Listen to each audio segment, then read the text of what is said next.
Hello everyone, this is Dr. Nisha. Welcome to the new video. Today we will learn about active passive voice and I'll give you 5 tips to change active voice into passive voice. So let's start the video. So we have some examples here. Let's understand active passive through these examples first. So first example is I teach grammar. Grammar is taught by me. Second is he helps the poor. The poor are helped by him. She is singing a song. A song is being sung by her. Okay. So what we observe here? We are observing that the sentence is same in both active and passive, but the focus of the sentence is being changed. क्या change हो रहा है इसमें? सबसे पहले तो आपने ये देखा कि यहाँ पे हमारा जो ये एक्टिव वॉइस है, यहाँ पे हमारा आई जो है उस पे फोकस हो रहा है, यानी कि सब्जेक्ट पे फोकस हो रहा है. आई टीच ग्रामर, आई, तो we want that the focus should be on I, कि मैं ग्रामर पढ़ाती हूँ या मैं पढ़ाता हूँ. ठीक है. बट अगर हम पैसिव में देखें तो grammar is taught by me, तो ग्रामर पे हमारा फोकस हो रहा है यहाँ पे. तो एक्टिव पैसिव वॉइस होता क्या है, कहाँ यूज होता है? तो एक्टिव वॉइस हमारा डायरेक्ट और क्लियर कॉन्वर्जेशन में, डे टू डे लाइफ में हम इसका यूज करते हैं. ठीक है. बट पैसिव वॉइस का यूज हम फॉर्मल लैंग्वेज में, जैसे कि आपने देखा होगा न्यूज एंकर इसका ज्यादा यूज करते हैं, और आपका ऑफिशियल वर्क में भी हम पैसिव वॉइस का काफ़ी ज़्यादा यूज़ करते हैं. And it also we can use in day to day life. It depends on the context where we want to focus, whether we want to focus on object, okay, or in subject. If we want to focus on subject, तो definitely we will be using active voice. ठीक है. But if we want to focus on that action or object, then we will use passive voice, where we do not give importance to subject or the doer. Okay, जो action करता है और जो doer है, जिसको हम subject भी बोलते हैं, तो अगर हमें उसको इम्पोर्टेंस नहीं देनी, और समटाइम्स हम देखते हैं कि कई बार सब्जेक्ट होता भी नहीं है, तो हम वहां पे पैसिव वॉइस का यूज करते हैं. ठीक है. तो आई टीच ग्रामर, तो एक्टिव से पैसिव को आप ट्रांसफॉर्म कैसे करेंगे? ठीक है. वो ऐसे करते हैं कि हमने आई का हमने ऑब्जेक्ट बनाना है, यानी कि सब्जेक्ट का हम ऑब्जेक्ट बना देते हैं और ऑब्जेक्ट का हम सब्जेक्ट बना देते हैं. जैसे कि ग्रामर इज ऑब्जेक्ट, तो हम ग्रामर को सब्जेक्ट की जगह ले आएंगे और सब्जेक्ट को ऑब्जेक्ट की जगह ले आएंगे और बाय से उसको जोड़ देंगे. ठीक है. तो ग्रामर इज टॉट बाय मी, यहां पे हम ग्रामर को ज्यादा फोकस कर रहे हैं. ही हेल्प्स द पुअर, तो यहां पे एक्टिव वॉइस में आपने देखा कि ही हेल्प्स द पुअर, वो पुअर लोगों की हेल्प करता है. बट पैसिव वॉइस में किस पे फोकस किया जा रहा है? The poor are helped by him, poor पे फोकस किया जा रहा है ना. She is singing a song is being सung बाय हर, तो यहां पे सॉन्ग पे और एक्शन पे फोकस किया जा रहा है. ठीक है. तो इन active voice the focus is on the doer, subject of the action, जैसे मैंने आपको पहले बताया. तो एक्टिव वॉइस में हमारा हमेशा फोकस डूअर पे, जो एक्शन करता है, जो सब्जेक्ट होता है, उस पे होता है. ठीक है. जैसे कि आपने ये इसका रूल है, structure subject plus verb plus object. ठीक है. जैसे हमने अभी लास्ट स्लाइड में देखा. पैसिव वॉइस में हमारा जो फोकस होता है वो शिफ्ट हो जाता है सब्जेक्ट से ऑब्जेक्ट में, यानी कि डूअर से रिसीवर में, जिसको हमने सब्जेक्ट हम डूअर को बोल रहे हैं और ऑब्जेक्ट हमने रिसीवर के लिए नेम रख दिया. ठीक है. Of the action. स्ट्रक्चर देख लेते हैं. अब इसका स्ट्रक्चर क्या है पैसिव वॉइस का? तो ऑब्जेक्ट, यानी कि मैंने आपको बताया कि आप सब्जेक्ट की जगह ऑब्जेक्ट लगा देंगे, तो ऑब्जेक्ट हमने लगा दिया. उसके बाद हमने बी फॉर्म लगानी है. बी फॉर्म कौन से? Is, am, are, was, were, been, being, be. तो these are are auxiliary verbs. Then verb की थर्ड फॉर्म आएगी. हमेशा याद रखो कि पैसिव वॉइस में वर्ब की थर्ड फॉर्म ही आती है. ठीक है. बाय आपको लगाना है उसके बाद, और फिर सब्जेक्ट लगा देना है अगर सब्जेक्ट की जरूरत है तो. ओके. अब मैंने यहाँ पे 5 टिप्स दिए हैं आपको, कैसे आप इसको चेंज कर सकते हैं ना, एक्टिव से पैसिव वॉइस में आप कैसे चेंज करें. सबसे पहले तो आपने देखना है कि सब्जेक्ट क्या है. Identify subject, verb and object. ठीक है. वर्ब से आपको समझ में आ जाएगा कि कौन सा टेंस है. ठीक है. आपको सब्जेक्ट देखना है, वर्ब देखनी है, ऑब्जेक्ट देख लेना है. Then according to the subject you can change it to passive voice okay, you have to just focus on tenses. Move object to the beginning, हमको जो ऑब्जेक्ट है यानी कि जिसको हम रिसीवर भी बोलते हैं उसको हम सब्जेक्ट की जगह लगा देते हैं, ठीक है। This is the second tip. And third tip is that add correct b form, तो हमें बी फॉर्म करेक्ट लगानी अकॉर्डिंग टू द टेंसेस, हम उसको अभी आगे पढ़ेंगे, ठीक है। उसके बाद आपको मैंने जैसे आपको बताया कि हर एक टेंस में पैसिव वॉइस में वर्ब की थर्ड फॉर्म आएगी, ठीक है। Number fifth is add by, आपको बाय यूज करना है, ठीक है। लास्ट में जो हमारा जो हम सब्जेक्ट को ऑब्जेक्ट की जगह शिफ्ट करेंगे उससे पहले आपको बाय लगाना है, और अगर जरूरत है तो आप सब्जेक्ट लगाएंगे, अदरवाइज बाय की भी जरूरत नहीं है, ठीक है। एग्जाम्पल एक मैंने यहां पे भी दिया है, आई नो हर, तो आई नो हर, आई यहां पे क्या देख रहे हैं, किस पे ज्यादा फोकस हो रहा है, where we are focusing on subject here, तो सब्जेक्ट इज आई, है ना। पैसिव वॉइस में मैंने बोला she is known by me, तो I have shifted my focus to she, her का मैंने यहां पे शी बना दिया, तो she is known by me, ठीक है। ओके, अब ये एक टेबल है, इससे आप कैसे हमें प्रोनाउंस को चेंज करेंगे इसका आप स्क्रीनशॉट ले सकते हैं। जैसे आई का हमारा जब मी अगर हमारा ऑब्जेक्ट फॉर्म में होगा तो आई आ जाएगा, आई अगर सब्जेक्ट फॉर्म में होगा तो उसको हम मी में चेंज कर दें, तो वी का अस हो जाता है, यू का यू ही रहता है, ही का हिम हो जाता है, शी का हर हो जाता है, दे का दैम हो जाता है, और इट का इट ही रहता है।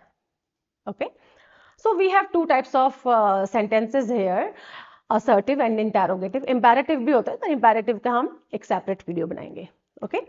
सो हम यहाँ देखते हैं, अब इसके कुछ रूल्स हैं, जैसे कि प्रेजेंट टेंस में आप कैसे बनाओगे, पास्ट में कैसे बनाओगे, फ्यूचर में कैसे बनाओगे। देखो अब ये क्या है हमारे बस आपको याद रखना है कि टेंसेज, इसके लिए टेंसेज तो आपको याद होने चाहिए, तो वो आपकी फर्स्ट फॉर्म होती है एस और ई एस होता है सिंपल प्रेजेंट टेंस में, तो हम उसको बना देते हैं इज एम आर, वर्ब की थर्ड फॉर्म, ठीक है। पैसिव वॉइस में ऐसे ये चेंज हो जाएगा, इज एम आर ये हमारा प्रेजेंट कॉन्टिन्यूअस टेंस है, is am are verb ing form, तो जो हम इसको प्रेजेंट कॉन्टिन्यूअस टेंस है, जब हम पैसिव वॉइस में इसको चेंज करेंगे तो इज एम आर हमारा आएगा, बीइंग लगा देंगे हम उसमें, ठीक है, और वर्ब की थर्ड फॉर्म।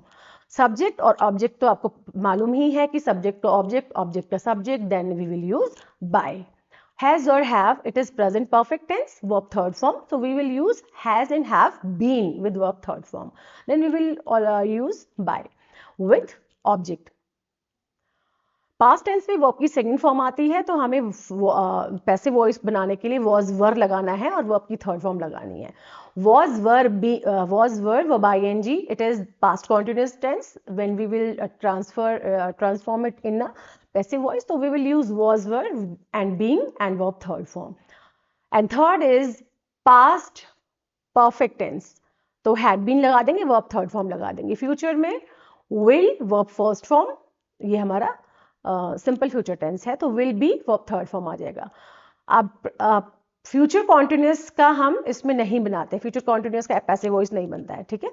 तो will have plus verb third form, it is future perfect tense, so will have been plus verb third form, तो इस तरह से हम चेंज करेंगे, ठीक है। तो ये आपको लर्न करने पड़ेंगे। तो फर्स्ट एग्जाम्पल आप देखो, अब मैंने आपको लास्ट जो टिप्स बताया, तो सबसे पहले आप क्या देखना है, आपको देखना है कि हमारा टेंस कौन सा है, तो हमारा ये टेंस है simple present tense, birds build nests, ठीक है। तो सिंपल प्रेजेंट टेंस है, तो नेस्ट्स को हमने यानी कि ऑब्जेक्ट टू हमने सब्जेक्ट में चेंज करना है, तो नेस्ट हमारा शुरुआत में आ जाएगा, बिगनिंग में आ जाएगा। The nests are, nest plural है तो आर लगा देंगे, आर बिल्ट बाय बर्ड्स, तो एज मैंने आपको बोला कि सारे पैसिव वॉइसेस में वर्ब की थर्ड फॉर्म, ठीक है, by birds. She is singing a song, this is present continuous tense, ठीक है। तो she is singing a song, तो अ सॉन्ग जो ऑब्जेक्ट है हम उसको बिगनिंग में लगा देंगे, अ song is being sung by her, a song is being sung by हर, ठीक है। शी का हमारा ऑब्जेक्ट में क्या बन जाता है, हर आ जाता है, ठीक है। वो टेबल आप देख लीजिएगा। They have finished the work, तो द वर्क, द हमारा ऑब्जेक्ट है, तो पैसिव में मैंने क्या बोला था, ऑब्जेक्ट में ऑब्जेक्ट सब्जेक्ट बन जाता है, तो the work has been, has have के साथ बीन आ जाता है, this is present perfect tense, ठीक है। तो आप देख लीजिएगा कि कौन सा टेंस है, उसके अकॉर्डिंग आपको पैसिव वॉइस चेंज करना है. Has been finished by them, the work has been finished by them. The teacher appreciated those students. ठीक है, नाउ अब ये ऑब्जेक्ट यहाँ आ जाएगा. Those students, this is past continuous tense, तो those students were appreciated by the teacher. Okay, हाँ, और एक और चीज, परफेक्ट कॉन्टिन्यूअस टेंस में पैसिव वॉइस नहीं बनता. अब आ जाते हैं इंटरोगेटिव में. तो इंटरोगेटिव में हमें पता है कि डू और डज आता है शुरू में, तो डू और डज को हम चेंज कर देंगे इज एम आर में. डिड को हम चेंज कर देंगे वॉज वर में. Has have will be change into has have been. Will be change into will plus be. Who will be change into by whom. Model verb, तो model verb भी रहती है, और हैड को हम हैड प्लस बीन में change कर देंगे. ठीक है, for example, does he help his wife, तो हिज वाइफ, ओके, तो वी विल पुट इज, जैसे मैंने आपको बताया था इज एम आर. ओके, तो is his wife helped by him. ठीक है, ही का हमने वहां पे हिम बना दिया. Why did she call you, this is our simple past tense का इंटरोगेटिव वाला सेंटेंस. तो यू हमने इधर लाना है, तो व्हाई वर यू, यू के साथ क्या लगता है, वर लगता है, तो why were you called by her. Okay, who wrote this book, तो हु का क्या हो जाता है, बाय होम. ठीक है, तो by home this book was written. Okay, अब हमको पैसिव वॉइस हम यूज कहाँ करते हैं, पहले मैं बता चुकी हूँ कहाँ यूज करते हैं. चलो कुछ टिप्स हैं यहाँ पे. We don't know, first of all passive voice के कुछ स्पेशल रूल हैं. We don't know who did the action. Passive voice हमारी स्पेसिफिकली वहां यूज होती है जहां पे हमें नहीं पता होता कि एक्शन किसने किया, where we do not know about the subject. तो हेयर तो we always use passive voice. The subject और doer knows is not important, जैसे मैंने आपको बताया, जहां पे हमारा सब्जेक्ट और हम उसको इंपॉर्टेंस ही नहीं दे रहे हैं. ठीक है, we want to focus on the result not the subject. Where we are focusing on the result, जहां पे हम रिजल्ट पे फोकस हो रहा है और सब्जेक्ट पे फोकस नहीं हो रहा है, तो वहां भी हम पैसिव वॉइस का ही यूज करते हैं. Examples, my purse was stolen, मेरा पर्स किसी ने चुरा लिया था. तो here we are not focusing on the person who stole the purse. ठीक है, यहाँ पे हम उस पर फोकस नहीं कर रहे हैं, डूअर पे फोकस नहीं कर रहे हैं. We are focusing on action. ठीक है, Hindi is spoken all over the country. Hindi is spoken all over the country. तो यहाँ पे कौन बोलता है, इंडियंस ही बोलते हैं, यानी हिंदूज इंडियंस ही बोलते हैं ना हिंदी. तो we are not focusing on Hindi, sorry Indians, but we are focusing on this language. Okay, the terrorist was arrested and sent to the jail. तो terrorist को arrest किया गया. We are not focusing on the subject who arrested. We are not mentioning on focusing on that subject or the police. Wheat is grown in Punjab. तो wheat is grown in Punjab. तो we are not focusing on who grows the wheat there. Okay, so obviously farmers grow the wheat, but we are not focusing on the farmers here. We are not focusing on the doer here. Telephone was invented in 1876. So here we are focusing on telephone, not who invented it. Okay, the window was broken. Here we are not focusing. Here we are not focusing on the person who broke the window. We are focusing that window broke हो गई, है ना? Window के I mean we are focusing on the action and the object. Okay, so I hope this video is helpful for you. Thank you for watching.